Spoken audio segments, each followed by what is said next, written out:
श्री श्री राधा रमणो जयति भजनिताय गौर राधे श्याम। जप हरे कृष्ण राम चरित सुधा। श्री श्रीमद राधा रमण चरणदास देव बाबा जी महाशय बड़े बाबा का जीवन चरित्र। मूल बंगला संपादक प्रकाशक श्री रामदास बाबा जी। गिरीन बाबू से मिलन। मेरा नाम है गिरीन चंद घोष। कुछ दिनों से नौकरी के कारण कलकत्ते में रह रहा था।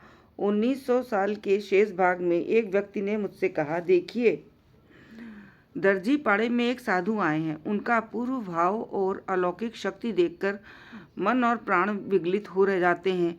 आप एक बार उनके दर्शन के लिए चलेंगे क्या? मैंने कहा, क्या हर्ज है, आज ही शाम को चला जाए। संध्या समय उन सज्जन को और 2 व्यक्तियों को लेकर मैं दर्जी पाड़े पहुंचा। वहाँ खूब जोरों का कीर्तन हो रहा था। पूर्वक साथी से मैंने पूछा, ये जो संकीर्तन कर रहे हैं, क्या यही वो साधु हैं? उन्होंने कहा, नहीं, ये उनके शिष्य हैं। इनका नाम है रामदास। रामदास नाम से और उनके आकार प्रकार से मुझे ऐसा लगा जैसे वे मेरे पूर्व परिचित हों। किंचित कीर्तन के पश्चात उनसे वार्तालाप करने पर मेरा अनुमान ठीक निकला। बाबा जी महाशय उस दिन वहाँ न थे, इसलिए उनके दर्शन का सौभाग्य न हो सका। मन की उत्कंठा मन में रह गई। दूसरे दिन जाकर देखा कि एक दीर्घाकार महापुरुष कीर्तन कर रही हैं। उन्हें देखते ही मेरा मन आकृष्ट हो गया। पहले मुझे संकीर्तन में श्रद्धा हो रही हो ऐसी कोई बात न थी। फिर भी न जाने किस शुभ मुहूर्त में बाबा जी महाशय के श्रीमुख का नाम कीर्तन मेरे कानों में पड़ा। मेरी न जाने क्या अवस्था हो गई। केवल एक ओर खड़ा हो कीर्तन सुनने लगा। बाबा जी महाशय से उस रोज कोई बात न हुई, पर उस दिन से मैं रोज उनके पास जाने लगा।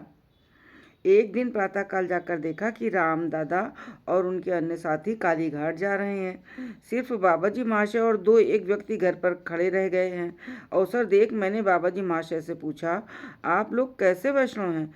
सुना है कि वैष्णव लोग काली का दर्शन तो क्या नाम भी नहीं लेते, पर आप लोग काली का दर्शन करने जाते हैं। बाबा जी, क्यों भाई, तुम तो शिक्षित व्यक्ति हो, एक साधारण सी बात नहीं समझ सकते? हृदय में किसी प्रकार का द्वेष भाव रहने से धर्म भाव कैसे आ सकता है? फिर वैष्णव धर्म में तो द्वेष भाव का प्रश्न ही नहीं उठ सकता। काली दुर्गा तो दूर की बात है, वैष्णवगण तो तृणलता कीट पतंग पर्यंत को अपने से श्रेष्ठ समझते हैं।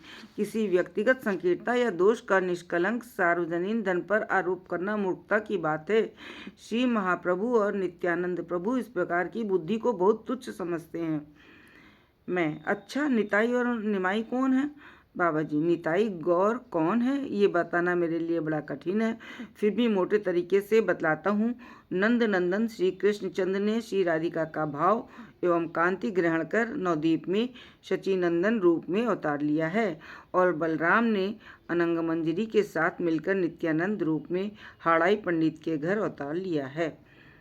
मैं, इन्होंने अवतार किस लिए लिया? क्या किसी कार्य सिद्धि के लिए? बाबा जी, ठीक इसी उद्देश्य से कभी भी स्वयं रूप भगवान के अवतार की आवश्यकता नहीं होती, क्योंकि उन्होंने कहा है, युग परिवर्तन है अंश कला हईते, आमा बिनु के नारी ब्रज प्रेम दीते। मैं तो प्रेमदान करने के उद्देश्य से ही भी आए थे। बाबा जी, प्रेम प्रदान भी अनुषंगिक है। मूल उद्देश्य है श्री राधा या प्रणय महिमा कीदृशो वान यैवा स्वाध्यो येनाद बुतिम दुरिमा कीदृशो वा मदीयः सौख्यम चास्या मदनुभवतः कीदृशम वेत्ति लोभात् भावाढ्य समजनी शची गर्भ सिंधो हरिंदु। यह तो हुआ श्री गौरांग अवतार का मूल प्रयोजन, और इसके साथ साथ जितने भी कार्य उनके द्वारा संपादित हुए थे वे सब अनुषंगिक रूप से हुए। इस विषय की विस्तार से व्याख्या श्री चैतन्य चरितामृत में की गई है। जो भी हो, तुम प्रबोधानंद सरस्वती कृत श्री चैतन्य चंद्रामृत ग्रंथ का एक बार अवलोकन करने से सब कुछ समझ जाओगे। ये कहकर बाबा जी महाशय ने मुझे श्री चैतन्य चंद्रामृत ग्रंथ दिया। मैंने ग्रंथ पढ़कर शाम को वापस कर दिया। 2-1 दिन बाद बाबाजी महाशय का शरीर कुछ अस्वस्थ हो गया। छाती और सीने में कफ का प्रकोप, दर्द हो गया। मैं जो ही उनके पास पहुंचा ना, उन्होंने मुझसे पूछा, पुराने घी की मालिश करने को कहा। मैं परम आनंदपूर्वक मालिश करने लगा।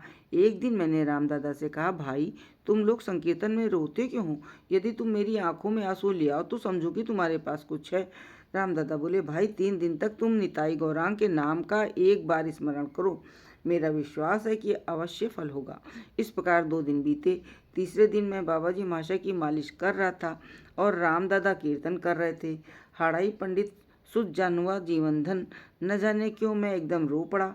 बाबाजी महाशय ने मुझे आलिंगन किया। तब मैं और भी जोर से रोने लगा। मैं क्यों रोया, किसने रुलाया, मैं नहीं जानता। रामदादा के गाने की पंक्ति में कोई ऐसी बात न थी जिससे मेरा हृदय द्रवीभूत हो सकता। मैं कौन सी अलौकिक शक्ति के प्रभाव से रो दिया, प्रभु ही जाने।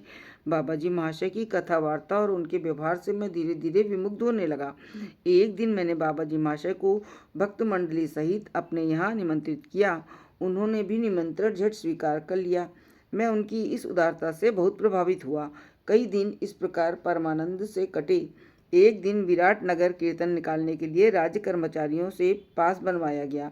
मुझे आदेश हुआ कि मैं बाबाजी महाशय के साथ रहूं, जिससे वे जब कीर्तन में अविष्ट होकर भूमि पर गिरने लगे तो मैं उनकी रक्षा कर सकूं। यथा समय कीर्तन बिडन स्ट्रीट होता हुआ नीमतला स्ट्रीट में आनंदमयी माँ के निकट पहुंचा। उसी समय बाबाजी महाशय को आवेश हुआ। मैंने आवेश के समय बाबाजी महाशय की रक्षा करने का जो विचार किया था वह न हो सका। वे कोई 30-40 हाथ भूमि पर प्रेम में लोटपोट होते हुए गदगद कंठ से कहने लगे, माँ आनंदमयी, धन्य कलयुग, एक बार गौर हरि बोल सुनकर तुम्हारी अबोध संतान प्रेमानंद सागर में निमग्न हो जाए। संतान के आनंद से तुम भी आनंदित हो। माँ योगमाया, जीव के हृदय क्षेत्र से हिंसा का बीज निकाल दो, इत्यादि। चारों ओर लोगों का जमघट, अश्रु, कंप, पुलक आदि सात्विक विकार एक साथ बाबाजी महाशय की देह में प्रकाशित हो रहे थे। मैं धीरे धीरे जैसे ही उनके पास गया, उन्होंने कृपा कर मुझे आलिंगन किया और मेरे कान में मंत्र देकर मुझे कृतार्थ किया। मेरा पशु जीवन समाप्त हो गया। आनंद से हृदय उत्फुल्ल हो गया। चिरकाल के लिए मैंने उनके चरणों में आत्मसमर्पण किया। यथा समय कीर्तन मंडली वापस लौटी और कीर्तन समाप्त हुआ, किंतु वो अभूतपूर्व अनिवर्चनीय संकीर्तन ध्वनि मेरे कर्ण कुहर में प्रवेश कर मुझे आनंद सागर में फिर से निमग्न करती रही। मैं न रहा। आज भी जब मैं माँ आनंदमयी के दर्शन करता हूँ, उस दिन की घटना और वो आनंद मेरे हृदय में फिर जाग जाते हैं और मैं बाबाजी महाशय की अहेतु की कृपा की जय बोलने लगता हूँ।